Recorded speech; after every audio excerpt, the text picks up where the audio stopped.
आज हम आप सभी भैया बहनों के लिए जो कक्षा 10th में पढ़ते हैं या कक्षा 9th में भी पढ़ते हैं, उनके लिए हम द्विघात समीकरण के बारे में बता रहे हैं।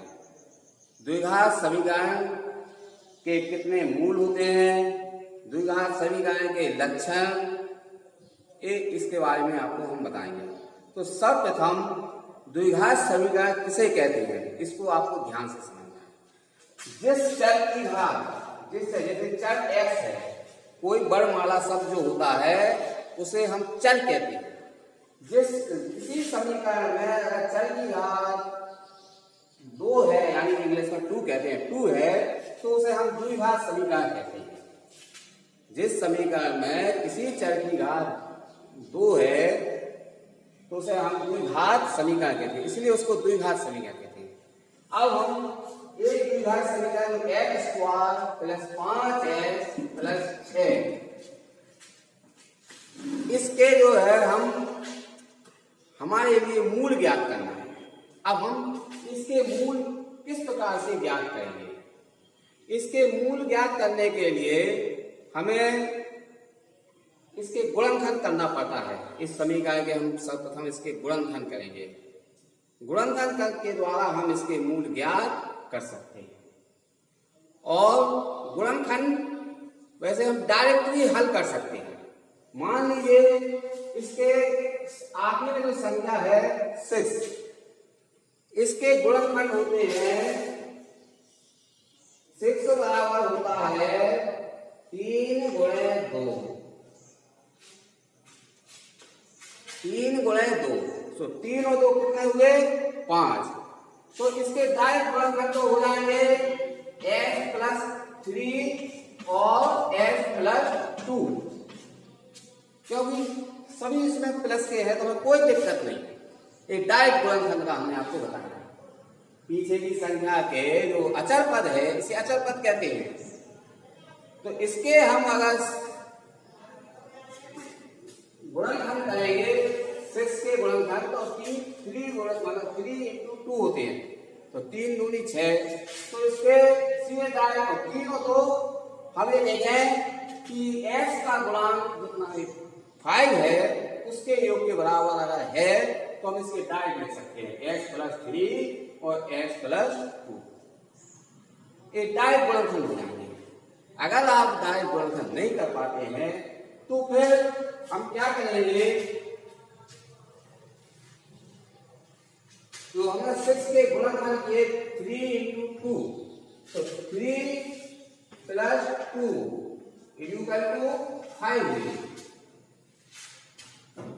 तो इसको हम 2 भाग में बांटेंगे, डिवाइडेड करेंगे इसको, क्योंकि ये 3 मतलब 3 पद हैं, 1 2 3। जब तक इसके 4 पद नहीं होंगे तो हम इसके गुणनखंड नहीं कर सकते। हाँ, एक सूत्र भी होता है जिसे हम जो है धराशायी सूत्र कहते हैं। उस सूत्र के द्वारा डायरेक्ट हम इसके मान निकाल सकते हैं यश के। लेकिन अभी हम आपको इस गुणनखंड के द्वारा हम द्विघात समीकरण के मूल ज्ञात करने जा रहे हैं और आपको बता रहे हैं। तो इसको आप 2 भाग में डिवाइडेड कर लेंगे।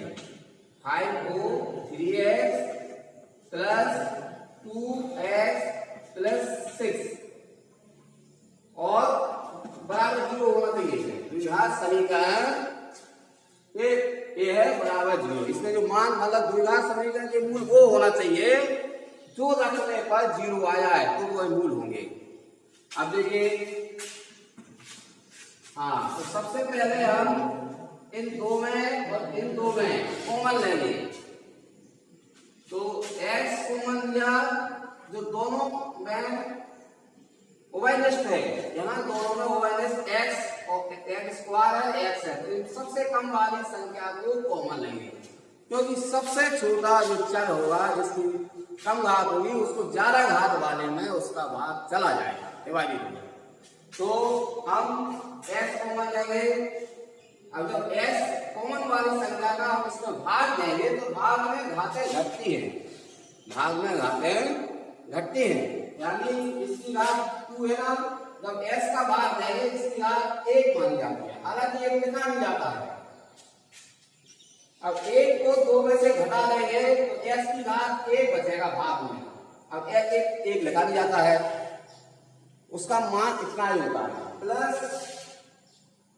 अब x से s कट जाएगा, 3 आ जाएगा, एक s इसमें x y इसमें, हम कम वाले को जो है कॉमन लेंगे। इसी प्रकार इसमें देखिए प्लस लगा दिए, अब इसमें कौन सी संख्या का भाग जा रहा है, इसमें भाग जा रहा है 2 का भाग इसमें भी जा रहा है, इसमें भी जा रहा है, तो इसको हम कॉमन ले लेंगे। इसको जब कॉमन ले लेंगे तो 2 से 2 कट जाएगा, x आ जाएगा, प्लस 2 का भाग 6 में लेंगे, 3 आ जाएगा बराबर। अब आगे देखिए, इन दो में एक समान कोष्टक आना चाहिए। अगर यदि समान कोष्टक हमारे आ रहे हैं तो हम सही गुणनखंड कर रहे हैं। यदि हमारे समान कोष्टक नहीं आ रहे हैं तो हमारा गुणनखंड गलत हो रहा है। अब गलत हो रहा है तो हमें कोई दूसरे इसके गुणनखंड करने पड़ेंगे, अचर पद के, दूसरी संख्या का जोड़ घटाना करना पड़ेगा। अब देखिए कॉमन एक कोष्टक में x प्लस 2 और इन दो में से एक होगा कोष्टक x प्लस 3 बराबर 0। अब फिर क्या करेंगे, इनको अलग अलग ले लेंगे, x प्लस 2 बराबर 0 और इसको भी अलग ले लेंगे, x प्लस 3 बराबर 0। अब x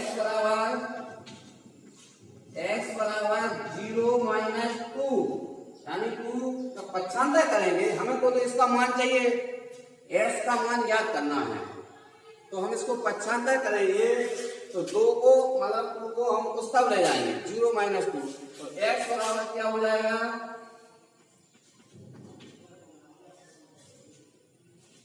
x बराबर हो जाएगा -2। इसी तरह x प्लस 3 बराबर 0, तो x बराबर क्या हो जाएगा 0 माइनस 3 या डायरेक्ट लिख सकते हैं -3। ये हुए मूल s के, मतलब जो है s के मान आ गए। द्विघात समीकरण के ये 2 मूल आ गए। कौन कौन से मूल आ गए, 2, एक तो आपका आ गया है -2 और -3, ये मूल आपके आ गए। अब हम इनका जो है मूलों का योगफल और मूलों के गुणनफल की हम जांच भी कर सकते हैं कि हमारा जो मूलों का योगफल हम सूत्र से भी ज्ञात कर सकते हैं। मूलों का जो है हमारा सूत्र से मतलब जो है जानकारी करना है कि हमारा मूलों का योगफल सही आ रहा है, उससे भी ज्ञात कर सकते हैं। दूसरी बात, द्विघात समीकरण में जो हमने मूल निकाले हैं इनके मान रखने पे अगर 0 आ रहे हैं तो ये मूल है, मतलब जो है तो नहीं तो नहीं है। जैसा तो -2 का मान रखेंगे x की जगह तो आपका 0 आएगा। ऐसे इस तरह अब देखिए हम बताएं मूलों का योगफल, आपका जो है मूलों को दोनों को जोड़िए,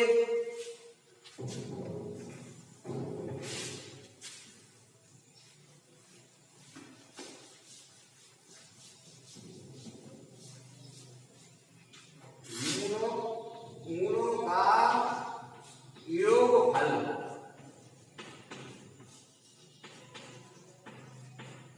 बराबर है -2 और प्लस और कोष्टक -3 बराबर -2 -3 बराबर -5। ये मूलों का योगफल है। अब मूलों का योगफल के सूत्र से भी देख लीजिए, मूलों का योगफल, मूलों का योगफल बराबर क्या होता है -b/a। अब हमने द्विघात समीकरण आपको बताया है, इसके हमने गुणनफल निकाले हैं x² + 5x + 6। ये हमने जो द्विघात समीकरण दिया है इसके हमने मूल निकाले हैं। अब इन मूलों का योगफल अपन देखेंगे कि अगर इनका -5 आ रहा है कैसे सूत्र से तो देखिए बराबर माइनस और माइनस 5 बटे ए। हाँ अब देखिए, हाँ इसका फल जो है इसमें एक ध्यान रखो, ए बराबर ए, एक्स स्क्वायर के गुणांक को अपन ए कहते हैं और इस एक्स के गुणांक को बी बराबर कहते हैं, बी बराबर 5, एक्स का जो गुणांक होता है वो उसको बी कहते हैं और एक अचर पर सी बराबर 6, सी बराबर 6। तो हमने जो है एक बी बराबर 5 है तो हमको 5 रखेंगे, तो 5 रखते बराबर और ए की जगह हम कितना रखेंगे 1, एक्स स्क्वायर की जगह एक्स स्क्वायर का गुणांक है 1, उसको हम 1 रख देंगे। तो 1 रखने के बाद बराबर देखिए -5 आया।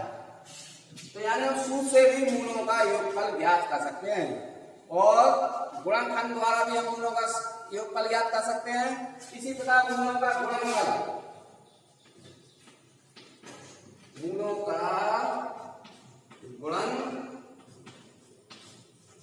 गुणनफल बराबर होता है सी बटे ए, यानी सी को अचर पद कहते हैं, सी को क्या कहते हैं अचर पद कहते हैं सी को, और ए को कहते हैं एक्स स्क्वायर का गुणांक।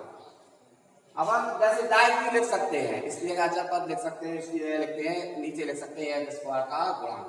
अब क्या करेंगे, तो सी बराबर कितना दिया है 6 दिया है तो बटे ए बराबर 6 आए है, और अपने मूल आए मूल लेके -2 गुणे -3 इनका गुणा करेंगे तो बराबर 6 आएगा।